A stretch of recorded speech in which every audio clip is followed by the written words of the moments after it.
की। तो वहीं वीरवार को शिक्षकों का एक प्रतिनिधि मंडल डीसी हमीरपुर से मिलने पहुंचा और उपायुक्त से जल्द उन्हें न्याय दिलाने की मांग की ताकि बच्चों की पढ़ाई सुचारू रूप से चल सके।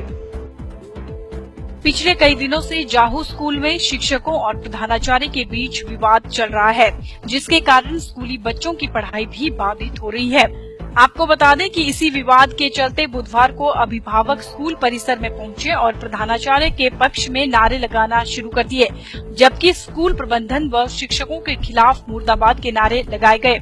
अभिभावक प्रधानाचार्य और स्कूल प्रबंधन के साथ बैठक करना चाहते थे, लेकिन न ही तो शिक्षक और न ही प्रधानाचार्य इसके लिए राजी हुए। मामला इतना अधिक बढ़ गया कि पुलिस को बुलाना पड़ा और मामला शांत करवाना पड़ा, लेकिन शिक्षकों और प्रधानाचार्य के बीच चल रहा विवाद खत्म नहीं हुआ।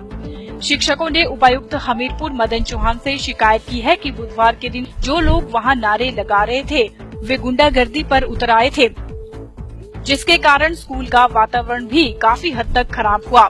शिक्षकों ने उपायुक्त को ज्ञापन सौंपा और उन्हें न्याय दिलाने की मांग की।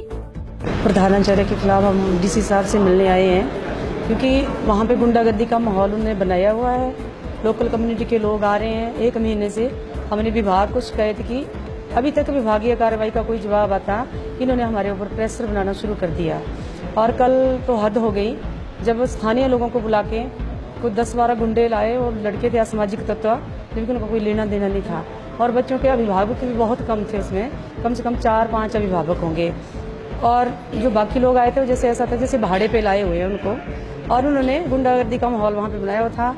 हमें मुर्दाबाद के नारे हमारे लगाए गए, प्रिंसिपल जिंदाबाद के नारे लगाए गए और प्रिंसिपल साहब ने उसके ऊपर कोई एक्शन नहीं लिया। हमने डिप्टी डायरेक्टर साहब को फोन किया, इमीडिएटली उन्होंने पुलिस को बोला और पुलिस आई हमारे बचाव के लिए।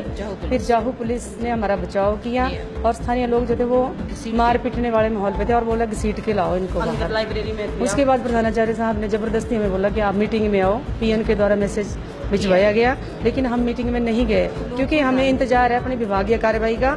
लेकिन अगर विभाग ऐसे सोया रहा तो मुझे नहीं लगता कि हमें न्याय मिल सके। तो काइंडली जल्दी से जल्दी हमें न्याय उपलब्ध करवाया जाए ताकि हम वहाँ पे अच्छे ढंग से अपनी सेवाएं दे सकें। सर, ये सब कुछ विभागीय कार्यवाही को बाधित करने के लिए किया गया ड्रामा था कल एक, जिसमें कि हम सबको बदनाम करने की कोशिश की गई और दोबारा से हम मानसिक प्रताड़ना के शिकार हुए। तो हमारे विभाग से गुजारिश है कि जल्दी से जल्दी इसके ऊपर कार्यवाही की जाए। और भ्रष्टाचार का एक ऐसा माहौल तैयार कर रखा गया है विद्यालय में कि जो भ्रष्टाचार में इनका साथ देते हैं वो इनके इतने चहेते हैं कि उनके ही कहे पर ये चल रहे हैं। ये अपने दूसरी आंख से बिल्कुल नहीं देखते हैं, बिना तर्क के किसी बात के। और स्थानीय पब्लिक जो कि इनकी बातों में आ रही है, हमारा पक्ष सुनने को तैयार नहीं है। वो इनके कहने पर कल बिल्कुल ही गुंडागर्दी पर आई थी।